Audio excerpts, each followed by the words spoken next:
mas não se casarem novamente. Eles têm duas opções, ou eles ficam só, ou eles se reconciliam. E eu creio que a violência doméstica, ela vai apontar para esse caminho, texto. eu concordo. Bom, desde que não haja uma outra solução, a esposa está sofrendo, há perigo para a integridade física, há dano emocional, enfim.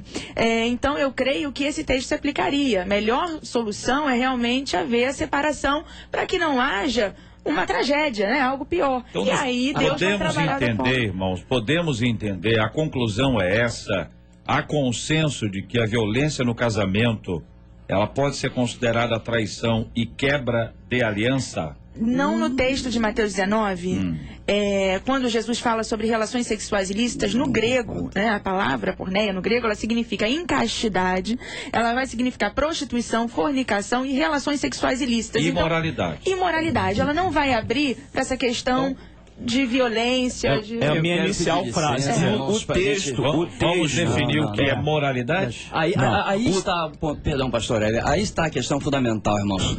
Nós vamos voltar para aquela questão que lá o legislador do tempo de Moisés fez. Ele fez uma lista. E nós estamos querendo dizer para irmãs que estão apanhando e para maridos também, irmãos. Há homens apanhando dentro de casa, literalmente. Só que a lei para ele não se aplica. Então, ou seja, queremos especificar de um jeito tal em que, olha, você não houve traição. O seu marido não tem outra mulher com ele. Não teve sexo. Então você não pode separar dele, porque não há base bíblica. Irmãos, eu rejeito esse entendimento em o nome de Jesus. Há uma quebra de aliança quando há desamor. E o Paulo é objetivo quando diz isso, pastor. Carlos acabou de ler agora, amai a sua esposa. Se você não a ama, você está adulterando o contrato, a aliança. Está tomando os textos bíblicos, ampliando para gerar essa...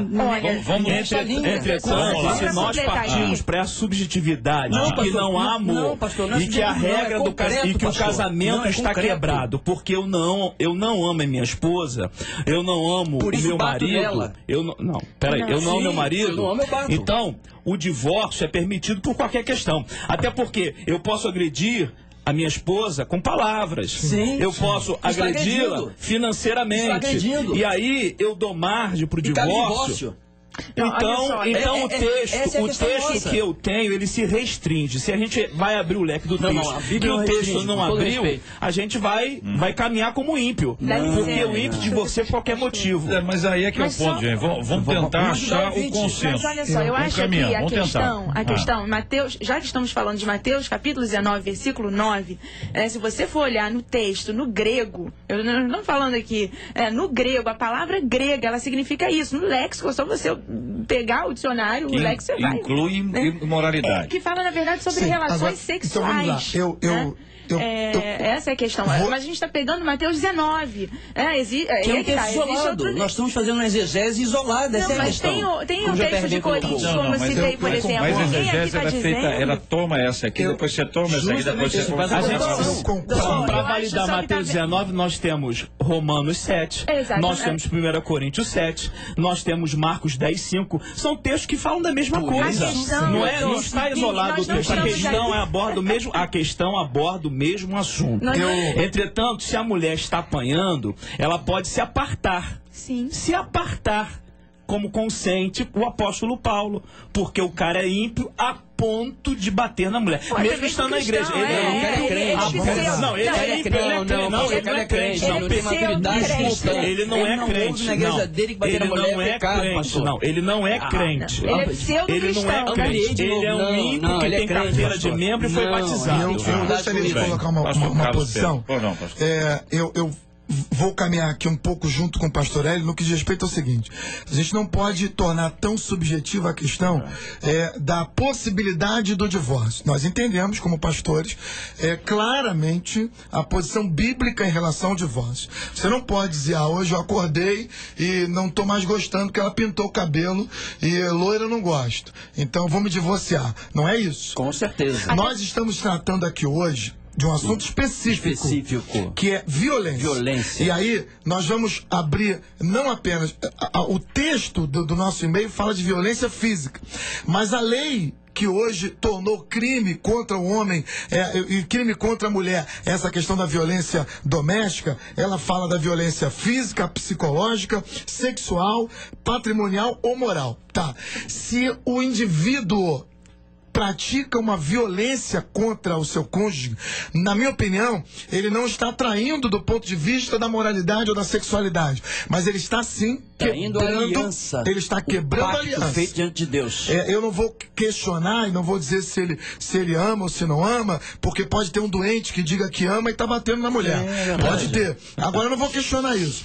Eu não quero questionar a questão se o problema é sexual ou não. Agora, quebra de aliança, eu afirmo com todas as letras. Se o indivíduo pratica uma violência, seja ela qual for, contra a sua esposa, porque tem um cara que não bate, mas ele diz, você é uma miserável, você é gorda, você é infeliz, você não presta, você não vai ser nada, você vai morrer, e fica massacrando a pessoa com a violência psicológica. Isso é uma violência, isso vai matar essa pessoa, vai destruir essa pessoa, e nós temos visto isso no dia a dia. Essa mulher, houve aqui uma quebra da aliança feita lá no altar. E se quebrou a aliança, então, ela pode ser pontuar. Quantos casais hoje mistos, quantos casais mistos hoje que a mulher crente sofre do marido não crente agressões verbais?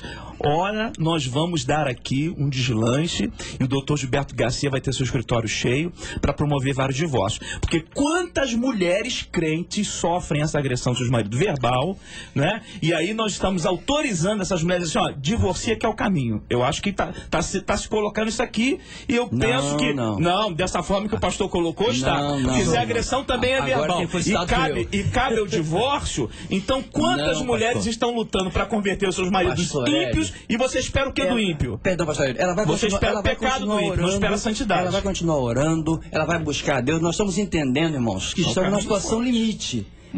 Essa a minha leitura aqui, que estamos numa situação limite de uma mulher que já orou, que já foi ao seu pastor, eu espero que tenha ido, que já procurou dentro de casa ajuda, e numa situação limite, como ouvi uma dizer, fiquei 30 anos apanhando do meu marido, eu vi ela dizer isso. Vamos pontuar. Perdão, JR. E ela disse, na igreja eu fui orientada sempre a orar.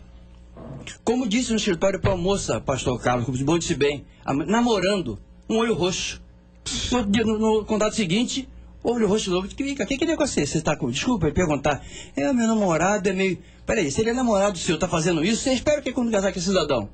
Essa é a questão, irmãos. Isso é traição de uma aliança. Vamos entender, então, procurar entender o processo inteiro. Nós temos dois aspectos. Uma é uma relação entre pessoas que são cristãs, ou que nós poderíamos dizer que teoricamente são cristãs. É difícil a gente hoje não, sempre foi difícil. Sempre foi difícil. O mágico, como é que é o nome do mágico mesmo? Eu gosto tanto do mágico. Simão Mágico, de Atos 8. O grande amigo de Filipe, depois ficou grande amigo de Pedro e João. Qualquer um que olhasse o Simão, o cara abraçou a fé, andava atrás dos apóstolos, estava juntinho lá. Beleza, esse cara é crente. Tá certo? Você pega Ananias, Safira, esse pessoal é crente. Desde o começo foi assim, não é de hoje, não. Judas. Tá certo? Judas. Então você tem pessoas que parecem e elas não professam aquilo que discursam. Então elas têm uma distância entre o que elas falam e o que elas vivem. Mesmo que seja sindicalizado, eu sou do Sindicato dos Crentes. Carteirinha, se tem carteira, deve ter sindicato, associação dos crentes que só vão no domingo de ceia. Tem essa associação, várias igrejas têm associações. Enfim, e você tem a diferença entre uma mulher, um homem que ela é casado com uma pessoa que não é crente. Então nós temos uma diferença. Uma diferença de situações são diferentes, expectativa é diferente. Muito bem, a Bíblia é a mesma.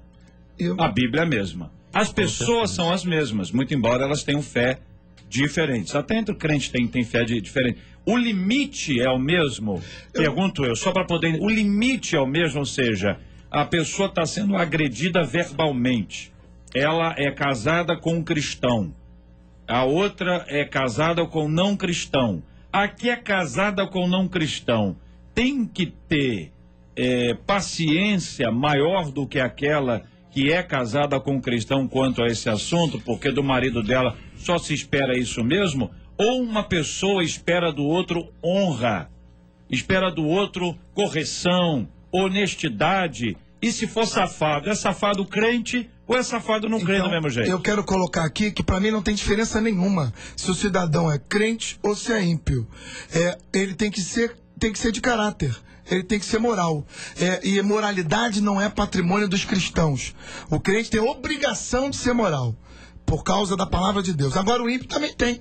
O cara que casou com uma cidadã, casou lá na igreja católica, no centro espírita, num templo budista, juntou, seja, ele tem obrigação de respeitar essa mulher. E o que Paulo diz em 1 Coríntios 7, se você é casado com um cidadão que não é crente, ele não é crente, mas ele não te espanca, ele não te agride, ele só não é crente, ele não professa a mesma fé que você. E se ele deseja, se ele não tem nada contra conviver com você, qual o problema de você continuar casado com ele? Porque a questão de Corinto é que as mulheres achavam que porque eram crentes, não podiam estar com o marido não crente. A questão era essa. Não é que o marido batia, ela era obrigada a segurar. Então, na minha opinião, a agressividade ela é ruim tanto do não crente como do crente. O crente é pior. Na minha opinião, o crente só tem um agravante. Nós estamos num andar aqui só. O andar, eu não sei se vocês estão de acordo, e os dois, crente ou não crente, tem obrigação de amar a sua esposa, integridade, de respeitá-la, de honrá-la, e ela, a mesma coisa, elas são aí. Entre esse aspecto aí tem que dizer, os direitos são iguais. Hoje a gente está criando uma imagem que moralidade é para a igreja. Não, é para a sociedade. O segundo degrau aqui é o seguinte, como é que a gente reage a isso? Que aí é que é o ponto, tá certo? Olha, é o seguinte, nós reagimos como? Nós reagimos, terminou, acabou o relacionamento, nós temos as etapas, subimos as escadas, mas não, vamos trabalhar isso, vamos buscar um psicólogo, vamos buscar um pastor, como é que funciona? Aí que eu quero colocar, porque assim, o ideal do real. Ora, o ideal para o casamento é que o homem ame sua mulher, a respeite, seja cavaleiro, a tenha como vaso mais frágil, não é? Crie seus filhos em sujeição à palavra. É o ideal que o casamento seja indissolúvel, que eles busquem a Deus para as suas intempéries da vida. Agora, o real é o real. É o real da grande maioria. Então, nós precisamos normatizar o real, porque o ideal conhecemos muito bem. O ideal fomos instruídos por ele e lutamos por ele. Agora, o ideal não é real para muitas pessoas. Então, se nós caminharmos para pontos assim tão subjetivos, o casamento é banalizado como é banalizado lá fora e como está sendo banalizado na igreja. Entretanto, quando nós podemos, o casamento precisa deixar essa ideia egoísta, não estou falando de apanhar, de morrer para apanhar, não. Deixar essa ideia egoísta de que só eu tenho que receber, só eu, e haver a renúncia das partes para que os dois sejam felizes. Não existe casamento perfeito, existe casamento que está lutando dia a dia para buscar a unidade, a perfeição e, sobretudo, estar debaixo do que orienta a palavra de Deus. Nós lutamos todos os dias para que o nosso casamento perdure, continue, porque tememos a Deus, tememos a palavra e queremos cumprir os seus mandamentos. Agora, se por qualquer motivo, como antes era feito, o homem ou a mulher, ela pode emitir carta de divórcio, porque a aliança está tão subjetiva que pode ser quebrada por qualquer ponto, então o casamento para nós perdeu sentido. Porque na colocação que o senhor faz, a impressão que vai dar pro nosso ouvinte lá na ponta é que, por exemplo, eu coloco o casamento ou o divórcio como banal, por qualquer motivo. E não é essa a nossa questão aqui. Nós devemos ter a maturidade, até para que o ouvinte entenda lá, que hoje nós estamos tratando de um assunto especificamente. Violência. Se nós formos abrir quais são as possíveis causas de um divórcio, são inúmeras. São inúmeras. Agora, eu quero diferenciar aqui, como o pastor Hélio falou, que a pessoa precisa diferenciar o ideal do real. Eu quero colocar com duas palavras diferentes. Existe o direito e a opção. Uma mulher que é agredida, uma mulher que foi traída, inclusive, ela tem o direito de se divorciar, mas tem a opção de resgatar o casamento. Agora, o direito, ela existe. E eu não posso dizer para uma mulher, nosso assunto é violência física, dizer para essa mulher que está apanhando ou que tem violência dentro de casa, minha irmã, segure as pontas aí, porque Deus é bom. Ele vai te livrar, nem que seja no céu, mas ele vai te... Não posso dizer dizer isso. Minha filha está apanhando, vá ali na delegacia da mulher, Rua da Constituição, denuncie, exponha essa situação para que a justiça trate disso. Com certeza. E não foi isso que